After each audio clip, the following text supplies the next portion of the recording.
नमस्कार मंडळी, आज आपल्या सगळ्यांसाठी खूप खास दिवस म्हणजेच वसुबारस। मला सकाळपासूनच मनात विचार चालला होता की आज आपण गाय वासराची पूजा कशी करावी, मूर्ती मांडावी की रांगोळीने सजवावी, काय करावं हाच प्रश्न पडलेला होता। कारण जे खरे गाय वासरू आहे ते शक्यतो पूजेसाठी भेटतच नाही। पण सकाळपासूनच मनात जो विचार चाललेला होता ना, तेवढ्यात माझ्या अंगणामध्ये एक सुंदर गाय आणि तिचं छान असं वासरू आलं। खरंच तो क्षण बघून मला खूप आनंद झाला। असं वाटलं की माझी पूजा आज पूर्ण झाली। मी लगेच सगळंच मग ताट वगैरे घरातून घेऊन आले, तांदूळ फुलं वगैरे दिवा लावला आणि मनापासून वसुबारसची छान अशी पूजा केली।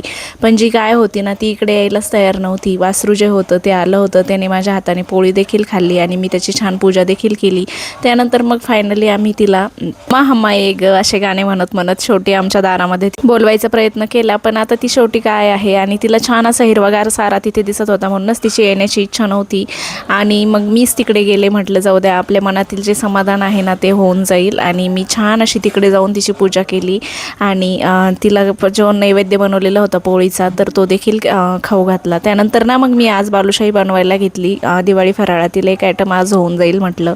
तर माझी बालुशाही खूप छान अशी खुसखुशीत बनलेली आहे आणि अगदी रसरशीत पाक पिलेला आहे माझ्या बालुशाहीने। आणि मी 2-3 वेळेस ट्राय केली, पण ही जी पद्धत आहे ना ही खूप सोपी आणि खूप छान बनली। तुम्हाला रेसिपी मी नक्की शेअर करणार आहे। आपला उद्या व्हिडिओ येईल तर व्हिडिओ नक्की चेक करा। खरंच या पद्धतीची बालुशाही अगदी झटकीफट होते। दही वापरायचं काम नाही आणि सोडाही वापरायचं काम नाही। तर कशी बनवायची तर व्हिडिओ उद्या येईलच, नक्की चेक करा। तर तुमचं फराळ कुठपर्यंत आलं आहे आणि दिवाळीची तयारी कशी चालली नक्की सांगा कमेंटमध्ये। चला तर मग बाय।